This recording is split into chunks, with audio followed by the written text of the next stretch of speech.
இவ்வளவு பிரச்சனைக்கு காரணமா இருக்குது? எஸ்டிஎஃப் போட்டு அடிக்கிறான், எஸ்டிஎஃப் முன்னிலையில் அடிக்கிறான்.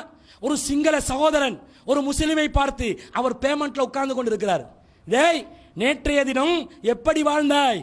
ஒரு நாள்ல பேமெண்ட்டுக்கு வந்தியா இல்லையா? இதாண்டா உங்க தலையெழுத்து, உங்க எல்லாத்துக்கும் இதாண்டா கதி சொல்கிறான். பக்கத்தில் எஸ்டிஎஃப் இருந்து கொண்டு சிரிக்கிறான். என்னடா பாதுகாக்கிறீங்க?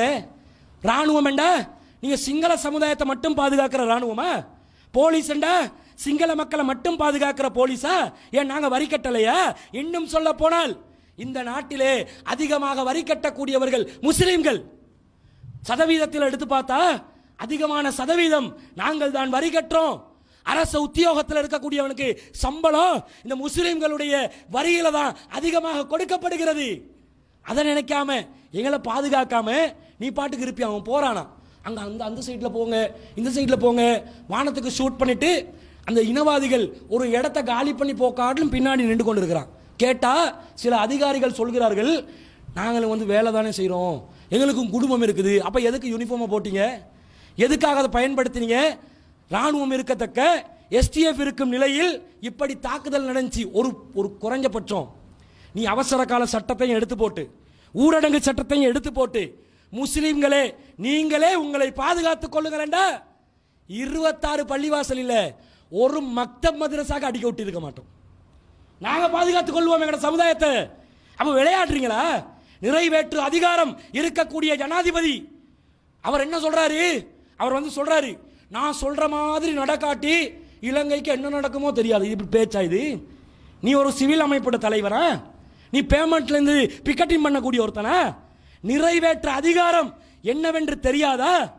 ஒரு வார்த்தையில அதை நிறுத்தலாமா இல்லையா? முப்படை தளபதிகளையும் அழைத்து உடனே நிறுத்து, எவனா இருந்தாலும் இன மத வேறுபாடு இல்லாமல் அவனுக்கு சட்ட நடவடிக்கை எடு உடனே சொல்லி இருக்கணுமா இல்லையா? அதான்டா எல்லாரும் கேட்டோம், ரோட்ல இருந்து கேட்டோம். அவன் தப்பு கணக்கு போடுறான். முஸ்லிம்களுடைய பொருளாதாரத்தை நாங்கள் சிதைத்தால், முஸ்லிம்களுடைய உயிர்களை பறித்தால் இவர்கள் கோழைகளாகி விடுவார்கள் என்று நினைத்துக் கொண்டிருக்கிறான். இந்த தாக்குதல் சம்பவத்தில் பெரும்பாலும் முஸ்லிம்களுடைய உயிர்கள் பறிப்போவல, ஒரே ஒரு அப்துல் பாசித்தை நாங்கள் இழந்திருக்கிறோம். ஆனால் அதிலிருந்து என்ன விளங்குது? இவங்களோட பொருளாதாரத்தை முடக்கி விடலாம், இவங்களோட பொருளாதாரத்தை நாங்கள் இல்லாமலாக்கி விடலாம், அதில் இவங்க கீழே போவாங்க என்று நினைக்கிறார். நடக்குமா? ஏன் 30 கோடி ரூபாய் எங்களோட பொருளாதாரத்தை நீ மாவனெல்லையில் பறிச்சியே, மாவனெல்லை முஸ்லிம்கள் பிச்சை எடுத்துக்கொண்டு திரிகிறாங்களா? இன்னும் அவங்க வியாபாரிகள் தான். இன்னும் அவர்கள் வர்த்தகத்துறையில் கொடிக்கட்டி பறக்கக்கூடிய நிலையில் அவர்கள் இருக்கிறார்கள். அலுத்கமையில தர்கா டவுன்ல முஸ்லிம் வியாபாரிகளுடைய சொத்தை நீ சூறையாடினா பிச்சை கேட்டாங்களா? ஒரு வருஷத்துல தலை தூக்கிட்டான். ஒரு போலீஸ் அதிகாரியை அழைத்து நான் சொன்னேன், அவர்கள் நினைக்கிறார்கள் நமது சமுதாயம் பொருளாதாரத்திலே கீழே விழுந்து விடுவார்கள் என்று. எண்ணி 2 மாதத்திற்குள்ளே அல்லாஹ்வுடைய அருளால் இந்த சமுதாயத்தை தலை நிமிர வைப்போம். இந்த சமுதாயம் இருக்கிறது, இந்த சமுதாயத்திலே பொருளாதார பலம் இருக்கிறது, அல்லாஹ்வுடைய உதவி இருக்கிறது. அப்ப என்ன நினைக்கிறீங்க? மார்க்கத்தை அழித்து விடலாம் என்று நினைக்கிறீர்களா? கொள்கையை அழித்து விடலாம் என்று நினைக்கிறீர்களா? அதுவும் ஒரு போது நடக்காது என்ற அடிப்படை தெளிவானது.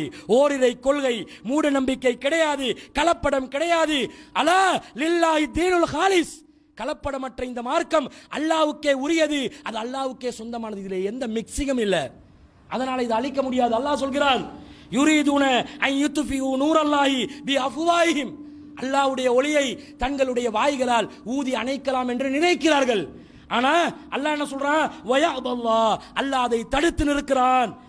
அல்லாஹ் சொல்ற இல்லா அன் யுத்திம்ம நூரஹு வலவ் கரிஹல் காஃபிரூன், அல்லாஹ் இந்த ஒளியை தடுக்கக்கூடிய அந்த காரியத்தை அவர்கள் செய்ய நினைக்கிறார்கள்.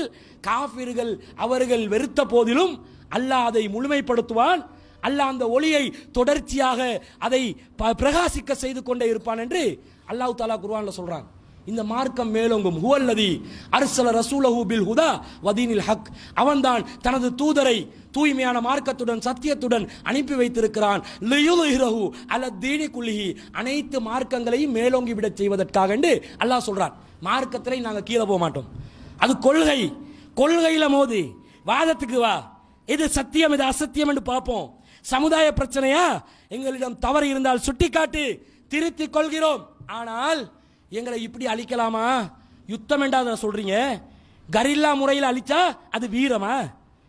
நீ அரசாங்கத்துக்கு அனுமதி கேட்டு முஸ்லீம்கள் ஒரு சாரார எங்களோட யுத்தத்துக்கு அனுப்பி வைங்க. அரசாங்கம் அனுமதி கொடுத்து அரசாங்க அனுசரணையோட ஒரு மைதானத்தை ஏற்பாடு செஞ்சு 2 சாராரம் இருந்து மோதி பார்ப்போமா? எங்களோட மோதலுமா? நாங்கள் எப்படி காலித் இப்னு வலீத் சொன்னாரே, ஒரு படை வருவதற்கு முன்பதாக கடிதம் அனுப்புவார். நாங்கள் எங்களிடம் ஒரு சாரார் இருக்கிறார்கள், யுஹிப்பூனல் மௌத்த, இவர்கள் என்ன செய்வார்கள்? மரணத்தை நேசிப்பார்கள். அதனால் சரணடைந்து விடுகிறீர்களா? ஒரு வார்த்தை தான். நாங்கள் மரணத்தை நேசிக்கக்கூடியவர்கள், விருப்பமெண்டா சரணடை, இல்லைண்டா கன்ஃபார்மா பிடிப்போம். இந்த தைரியம் இந்த சமுதாயத்திடம் இருக்கிறது. அதனால் மோதி பார்க்கிறதுன்றது இல்லை. நாங்கள் பெரும்பான்மை சமுதாயத்தோட மோத வர இல்லை, 10க்கு 90 என்ற மோதலை நாங்கள் சொல்ல இல்லை. நாங்கள் என்ன சொல்றோம்? டிபி ஜாயாக்களை உருவாக்கிய சமுதாயம், பதியுத்தீன் மஹமூதுகளை உருவாக்கிய சமுதாயம், அப்துல் ரஹ்மான் முதியான் சேலாவை உருவாக்கிய சமுதாயம், இந்த சமுதாயம் மம்மலே மரிக்கார்களை உருவாக்கி இருக்கிறோம். நாங்கள் சாதாரணமானவர்களா? இந்த நாட்டில் பற்றுடன் நாங்கள் செயல்பட்டிருக்கிறோம். மொழியால் தமிழ் பேசக்கூடியவர்கள் நாங்கள். ஆனால் விடுதலை புலிகளுக்கு ஆதரவு தெரிவித்தோமா? அந்த மொழி வெறியை தாண்டி, மொழிப்பற்ற தாண்டி, சிங்கள பெரும்பான்மை சிங்கள மொழிக்கு ஆதரவு அளித்து நாங்கள் நாட்டின் இந்த சுயாதீனத்தை, நாட்டின் இறையாண்மையை பாதுகாப்பதற்காக நாங்கள் களம் இறங்கியவர்கள். இவ்வளவு நாங்கள் தியாகம் செஞ்சிருக்கிறோம். எங்களை இப்படி நீங்க துச்சமா மதிக்கலாமா? அன்பிற்குரியவர்களே, இதை நன்றாக நாங்கள் நினைத்து நாங்கள் செயல்பட கடமைப்பட்டிருக்கிறோம். அடுத்ததா, இந்த செய்திகளை ஊடகங்கள் பரப்புறாங்க பாருங்க. பரப்புறதுல எப்படி பரப்புறான்? ஒழுங்கா ஒரு செய்தியை சொல்றியா? குறிப்பா இந்த இடத்தில் இந்த சக்தி டிவி காரனுக்கும் நியூஸ் ஃபர்ஸ்ட் இருக்கிறானே சிரச, இவங்களுக்கு ஒரு செய்தி பதிவு செய்யணும். வித்யா யோகேஸ்வரன் படுகொலை செய்யப்பட்டு விட்டால், எத்தனை வருஷமா சொல்றீங்கடா உங்களோட டிவியில, சக்தி டிவியில எத்தனை வருஷமா அதை சொல்லிக் கொண்டிருக்கிறீங்க? எவ்வளவு நாளா சொல்றீங்க? வித்யா யோகேஸ்வரன் கற்பழிக்கப்பட்டு படுகொலை செய்யப்பட்டது பரிதாபத்துக்குரிய செயல்தான். வன்மையாக கண்டிக்கிறோம், கவலைப்படுகிறோம். ஆனா இது மட்டும்தான் இந்த உலகத்தில் செய்தியா? தோட்டக்காட்டு மக்களுக்கு ஏதாவது பிரச்சனைடா சக்தி டிவி சொல்லும், தமிழ் மக்களுக்கு ஏதாவது பிரச்சனைடா சக்தி டிவி சொல்லும். ஏன் முஸ்லீம்களோட பிரச்சனையை பேச மாட்டீங்களா? ஊடகம் நடத்துறீங்களா அல்லது வேற ஏதாவது நடத்துறீங்களா? என்ன சொல்றீங்க? ஒரு ஊடகமா இருந்தா பக்கச்சார்பு இல்லாமல் செய்திகளை அறிவிக்க வேண்டும். செய்தி இல்ல, எங்கேயோ கக்கூசில கால் நழுவி விழுந்த ஒரு ஸ்ரீதேவியோட செய்தியை பெரிய ஒரு இன்டர்நேஷனல் செய்தி ஆக்குறீங்க. முஸ்லிம்களுக்கு இவ்வளவு அநியாயம் நடக்குது. 200க்கும் மேற்பட்ட கடைகள், கோடிக்கணக்கான சொத்துக்கள், 26 பள்ளிவாசல்கள், ஆயிரக்கணக்கான குடும்பங்கள் நடுத்தருவில் நிற்கிறாங்களே, இன்னும் சுற்றிகரிப்பு நடக்குது. இதை அறிவிக்க மாட்டீங்களா? அறிவிக்கிறாங்கல்ல. அப்ப இந்த மீடியாக்களையும் இந்த இடத்திலே நாங்கள் கடுமையாக கண்டிக்கிறோம். அடுத்ததாக, இதுல நடவடிக்கை எடுக்கிறாங்களா அரசாங்கம்? நடவடிக்கை எடுக்கிறாங்க. என்ன நடவடிக்கை? அரசாங்கம் அவசர கால சட்டத்தை போட்டு, ஊரடங்கு சட்டத்தை போட்டு அடிக்க சொன்னதா சொன்னாங்க.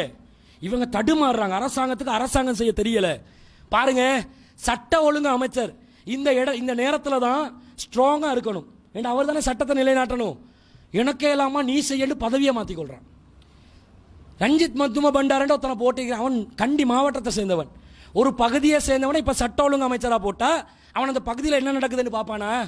அந்த பகுதி பெரும்பான்மை மக்களுடைய ஓட்டு பறிப்போகாம இருக்கிறத அவன் வழி பண்ணுவான். பெரும்பான்மையை பாதுகாக்க நினைப்பானா இல்லையா? இப்படியா போடுறது? பிரதமர்கிட்ட கையில சட்ட ஒழுங்கு அமைச்சு இருக்குதுன்னு பார்த்தா, பிரதமர் கடினமா வேலை செய்வார்னு பார்த்தா, முஸ்லிம் பிரதிநிதிகள் சந்திச்சு பேசுறாங்க. இந்த பிரதமர் இந்த வரலாறுல இது போல ஒரு பிரதமரை பார்த்ததில்லை. சந்திச்சு பேசும்போது ஒருத்தன் கேட்கிறான், இந்த இதில் கடும் சூத்திரதாரியாக செயல்படுறானே இந்த அமித் வீரசிங்கைய கண்டியிலிருந்து கடத்த முடியாதா? பிரதமர் கிட்ட ஒருத்தர் கேட்கிறார், நம்ம முஸ்லிம் பிரமுகர் ஒருவர். அவன் என்ன சொல்றான் தெரியுமா? அவன் மூஞ்ச பார்த்தே பேச மாட்டான், மக்கள் அங்கிட்டு பார்த்து பேசுவான். அவன் சொல்றான், அப்படியா, இப்ப இங்க இருக்கிற ஒன்ன கண்டிக்கு கடத்தி சர சொல்லி கண்டியில் ஒருத்தர் கேட்டா எனக்கு செய்யலாமான்னு கேட்கிறான். இவ பேசுற ஒன்ன கண்டியில இருந்து ஒருத்தன் போன் பண்றான், உன்னை கண்டிக்கு கடத்தித்தா என்று கேட்டா எனக்கு உன்னைய கடத்தி கொடுக்கலுமா? நான் ஆயுதம் தூக்கொண்டா இருக்கிறேன். எவன் சூத்திரதாரியா இருக்கிறானோ அவனை எடுக்க சொன்னா, கடத்த சொன்னா ஆள் வச்சு கடத்த சொல்லல, உன்னை எஸ்டிவை வச்சு கடத்திக்கோ, கைது செய். இதுதான் முஸ்லிம்களுடைய கோரிக்கை. செய்யல. கடைசியா நடவடிக்கை எடுத்தாங்களாம். 10 பேரை பிடிச்சாச்சு. முஸ்லிம்கள் கொஞ்சம் நிம்மதி, ஒரு அளவுக்கு ஆறுதல் அடைஞ்சு இருக்கிறோம். இந்த நேரத்தில் இப்பையும் அடிக்கிறான். சில இடங்களில் இப்பையும் தாக்குதல் நடக்குது, சில இடங்களை திட்டமிடுறாங்க. இந்த நிலையில 10 பேரை பிடிச்சாங்க தானே, இவங்களை எந்த சட்டத்துக்கு கீழே போடுறாங்கன்னு பார்ப்போம். 2 சட்டம் இருக்குது இலங்கையில். தீவிரவாதம் சம்பந்தப்படுத்தப்பட்ட 2 விதமான சட்டங்கள். ஒன்று PTA, prevention of terrorism act, அது இப்போது தடுத்து நிறுத்தப்பட்ட ஒரு சட்டம், அமுல்ல இல்லை. அமுலுக்கு கொண்டு வாய்ப்ப தேவைதானே? முஸ்லீம்கள் வந்து இப்போ அடிபடுறோம், தீவிரவாதிகள் இயங்குறாங்க, தாக்குதலுக்கு உள்ளாகிறோம். இந்த பிடிஏ என்ற சட்டத்தை கொண்டு வந்து அமுல்படுத்தி என்ன செய், இந்த அனைவரையும் தீவிரவாதிகள் என்ற பட்டியலில் நீ கோர்ட்ஸுக்கு வந்து ஆஜராக்கு. குறைஞ்சபட்சம் ஐசிசிஆர்பி ஒரு சட்டம் இருக்குது. தௌஹீத் ஜமாத் ஏதாவது செஞ்சு ஐசிசிஆர்பியை தூக்கொண்டு வருவாங்க புஸ்தத்தை. அடி இவ்வளோ அடிச்சா அநியாயம் பண்ணுறான். ஐசிசிஆர்பியை இப்போ எடுத்து உள்ளுக்கு போடுவியா இல்லையா பார்ப்போம். 10 பேரை போடு, யார் இருந்தாலும் பரவாயில்ல, போடு உள்ள. ஐசிசிஆர்பியில் போட்டால் அவனுக்கு பிணை எடுப்பதற்கே குறைஞ்சது 1 வருஷம் போகும். அப்படி போட்டு பிணை கொடுக்கக்கூடாது. இந்த தூண்டுதல் இனவாதத்தை தூண்டி இந்த தீவிரவாத நடவடிக்கையில் ஈடுபட்ட இவங்களை மரண தண்டனை கைதிகளாக நீ ஆக்குவியா? அவங்களுக்கு நீ தூக்கு தண்டனை கொடுப்பியா? அப்போ 10 பேர் கிளம்புறதுக்கு பயப்படுவான். இதை விட்டுட்டு நீ என்ன செய்யக்கூடாது, எல்லாரும் அவங்களுக்கு பிரச்சனை வரக்கூடாது. என்ன செய்யறான், அவங்க அங்கே அடிக்கிறான், அடிக்கிறவனை தடுக்கிறான். இல்லை ஊரடங்கு சட்டம் என்றான், அவசர கால சட்டம் என்றான். இங்கே நாங்கள் ஆர்ப்பாட்டம் செய்ய போனால் அவசர கால சட்டம், ஊரடங்கு சட்டம். நம்ம ஆக்கள் பாருங்க, அவன் தான் சொல்றான் மூளை கெட்டு. நம்மவங்க வந்து சொல்றான், நீங்க வந்து இது செஞ்சதுனால, இப்படி செய்யறதுனால கொழும்புல ஏனைய பகுதிகளில் அடிச்சா, அப்ப கொழும்புலையும் அடி வாங்குறதுக்கு தான் தயாரா இருக்கிறான். இப்படி இருக்கலாமா? கொழும்புல நீ அடி வாங்குவியா? இந்த தைரியம் தானே இருக்குது. கிழக்கு மாகாணம் என்பது முஸ்லீம்கள் பெரும்பான்மையா இருக்கக்கூடிய ஒரு மாகாணம். அங்க யாரும் நுழைய முடியாது, அது தனி இடம் முஸ்லீம்கள்ட. இங்க கொழும்பு நாங்க எப்படி இருக்கிறோம், சிங்கள மக்களோட சரிக்கு சமம். ஆனா ஆதிக்கம் யாருடைய கையில் இருக்குது, முஸ்லீம்களோட கையில் இருக்குது. இந்த ஆதிக்கத்தை சரிக்கு சமமாக ஆதிக்கத்தில் நாங்கள் மேலோங்கியவர்களாக நிற்கக்கூடிய சமுதாயத்துக்கு அடிச்சாண்டு வைங்க, ஒவ்வொரு முஸ்லீம் வீட்டுக்குள்ளே பூந்து அடிப்பான். இங்கே உள்ளவனை அடிக்கிறான்டா, தடுத்து நிறுத்துவோண்டா, ரோட்ல நிப்போண்டா, கலையாம இருப்போண்டான்னு கூப்பிட்டா இவன் சொல்றான் பள்ளிவாசல் அறுத்தால் அறிவிச்சிருக்கிறாங்க. அறுத்தால் என்றது நம்ம ஜமாத்துடைய வட்டாரத்துக்குள்ள நாங்கள் ஆதரிக்கக்கூடிய ஒரு செயல் அல்ல என்றாலும் ஏதாவது ஒரு எதிர்ப்பு தெரிவிக்கணும்னு நினைக்கிறான். செஞ்சுட்டு போட்டும். உடனே உலமா சபை உட்கார்ந்து அந்த அறுத்தாலை ஆர்கனைஸ் பண்றவருக்கு ஃபோன் பண்ணி, அறுத்தாலை வாபஸ் வாங்குவீர்களா? அறுத்தாலை வாபஸ் வாங்க சொன்ன நீ அந்த இனவாதிகளை வாபஸ் வாங்க சொல்லி நீ அழுத்தம் தெரிவிச்சியா? நாங்கள் ஃபோன் பண்ணோம், ஐஜிபிக்கு சொன்னோம். இந்த வெள்ளை நிறத்தில் இருக்கக்கூடிய சீருடை அதுல கொஞ்சமும் ஊத்தப்படக்கூடாதான், அழுக்குப்படக்கூடாது. நாங்கள் களத்துக்கு வரமாட்டோம், பேமெண்ட்ல உட்கார மாட்டோம். முஸ்லிம்கள் கொலை செய்யப்படுகிறார்கள், முஸ்லிம் பெண்கள் அழுகிறார்கள், முஸ்லிம் பெண்கள் கற்பழிக்கப்படுகிறார்கள். பரவாயில்ல, நாங்கள் அறிக்கை கண்டனத்தை தெரிவிப்போம், அறிக்கைகளை வெளியிடுவோம். இந்த நிலையில எப்படி இருக்கலாம்? உங்களை நம்பி நம்பி இந்த சமுதாயம் இன்னும் கோழைகளாகி கொண்டு சென்றால் கடைசியில் நிலைமை என்ன தெரியுமா? அடிச்சிருவான் கொழும்புக்கும். கொழும்புக்கு அடிச்சாண்டு வைங்க, முஸ்லிம்கள் இனி அவ்வளவுதான். எங்களோட பாதுகாப்புன்றது கேள்விக்குறியாகிவிடும். ரோட்ல நிற்கணும், நாங்க இறங்கணும், பேசணும். எதுக்கு சண்டை பிடிக்க கூப்பிடல, அவனை நிறுத்து, முழுசா அடக்கு, அவனை கைது செய். இந்த வற்புறுத்தலுக்காக கூப்பிட்டா நம்ம சமுதாயம் வருகிறார்களா? கேட்டா வீணா பிரச்சனை வந்துடும். கோழைகளாக தொடை நடுங்கிகளாக என்ன கைது செஞ்சிருவான், என்ன குடும்பம் அந்தரத்தில் நிற்கும்.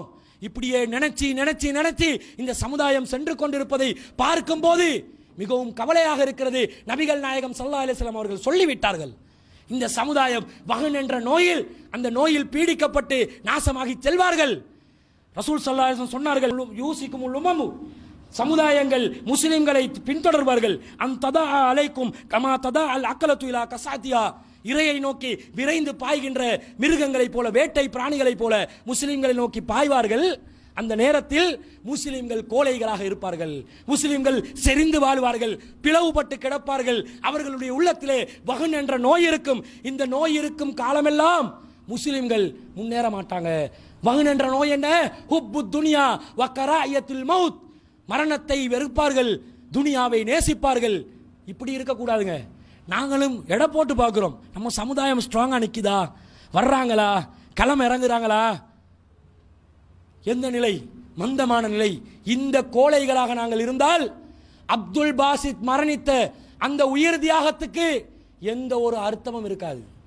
ஒரு சமுதாயத்தை நாங்கள் இழந்து நிற்கிறோமே, கஷ்டப்பட்டு இருக்கிறோமே, பொருளாதாரத்தை இழந்து நிற்கிறோமே, இதுக்கு எந்த அர்த்தமும் கிடைக்காது. எனவே அன்பிற்குரிய சகோதரர்களே, இனியும் கோழைகளாக இருக்காமல் நம்மளை நாங்களே பாதுகாத்துக் கொள்ள வேண்டும். முஸ்லிம்கள் ஆயுதம் ஏந்த கூடாது, முஸ்லிம்கள் கலவரத்தில் ஈடுபடக்கூடாது, முஸ்லிம்கள் வன்முறையில் ஈடுபடக்கூடாது. ஆனால் முஸ்லிம்கள் தங்களை தாங்களே பாதுகாத்துக் கொள்வதற்கு பின்வாங்கவும் கூடாது. பூட்டு போட்டு நீ வந்து வீட்டுக்குள்ள ஒளிஞ்சி அந்த அடிக்கிற டைம்ல குனுத்து நாசிராவத சொல்லி மார்க்கம் சொல்லவில்லை. நீ களத்துல நிக்கணும், அந்த டைம்ல கேட்கணும், ரப்பனா இறைவா யஸபித் அக்தாமனா, நம்முடைய பாதங்களை உறுதிப்படுத்து, வன்சுர்னா அலல் கௌமில் காஃபிரீன், இறைவனை நிராகரிக்கக்கூடிய இந்த சமுதாயத்திற்கு எதிராக எங்களுக்கு நீ உதவி செய் என்று அல்லாஹ் கிட்ட துஆ கேட்டு பாதங்களை உறுதிப்படுத்த சொல்லி உறுதியா நிக்கணும். நடுங்க கூடாது. கட கட கட கட என்று நடுங்கினா நீ முஸ்லிமா பிறந்ததுக்கே அர்த்தம் இல்லை, முஸ்லிமா நீ வாழ்ந்ததுக்கே அர்த்தம் இல்லை. எனவே நம்மளை நாமளே பாதுகாத்து கொண்டு அரசாங்கத்துக்கிட்ட நாங்கள் கேட்குறோம், நீங்க ஒழுங்கான நடவடிக்கை எடுக்கலன்னா, இப்போ முஸ்லீம்கள் சேதப்படுத்தப்பட்டுட்டாங்க, அந்த நஷ்டஈடு என்ற பேர்ல அலுத்கமலை கொடுத்த மாதிரி 2 லட்சம் 2,50,000 என்று மட்டும் வந்துடக்கூடாது. எங்கட சமுதாயத்துக்கு நாங்கள் உதவி செய்வோம், எங்கட சமுதாயத்தை நாங்கள் கட்டி எழுப்புவோம். ஆனா அந்த சமுதாயத்தில் பாதிக்கப்பட்ட கண்டிவாழ் முஸ்லிம்கள் அனைவருக்கும் அரசாங்கத்தில் காசாலே தான் நீ நஷ்டஈடு கொடுக்கணும். முஸ்லிம்கள்கிட்ட கேட்டு கேட்டு கொடுக்க கூடாது. அழிச்சவன் நீதானே, நீதானே துணை புரிஞ்சாய், நீதானே சரியான நடவடிக்கை எடுக்கல, நீனே காசு செலவழிக்கணும், நீயே அவங்களுக்கு நஷ்டஈடு கொடுக்கணும், நீயே அவர்களை பாதுகாக்கணும். இனிமேல் முஸ்லிம்கள் நாங்கள் எங்கட சமுதாயத்துக்கு செய்கிற வேலையை நாங்கள் வேறையா செய்வோம் இன்ஷா அல்லாஹ். அதை அரசாங்கத்துக்கிட்ட கேட்குறோம். இதை செய்யவில்லை என்றால் இன்ஷா அல்லாஹ் அடுத்தடுத்த கட்டங்களில் ஜமாத் தீர்மானித்து அதற்கு எதிரான எங்களுடைய போராட்டங்கள் என்னவென்பதை நாங்கள் இன்ஷா அல்லாஹ் அறிவிக்க இருக்கிறோம். அந்த நிலைமையை கவனத்தில் கொண்டு ஜமாத் நிர்வாகம் நாங்கள் அதை முடிவு செய்வோம் என்ற நிலையில் இப்போது இருக்கிறது. எனவே நம் சமுதாயத்தை பாதுகாக்கக்கூடிய அந்த பணி நம்முடைய கையில் தான் இருக்கிறது. வெளியில் உள்ளவர்கள் யாரெல்லாம் இருக்கிறார்களோ பேசுவார்கள், அனைவரும் இறைவனை நிராகரிக்கக்கூடியவர்கள் என்பதனால் அல்லாஹ்வுடைய உதவியை எதிர்பார்த்தவர்களாக இந்த சமுதாயத்தை தொடர்ச்சியாக பாதுகாக்கக்கூடியவர்களாக நாங்கள் ஆக வேண்டும். அல்லாஹ் ரப்புல் ஆலமீன் அதற்கு நமக்கு நல்ல வாய்ப்பை தந்தருள் புரிவானாக.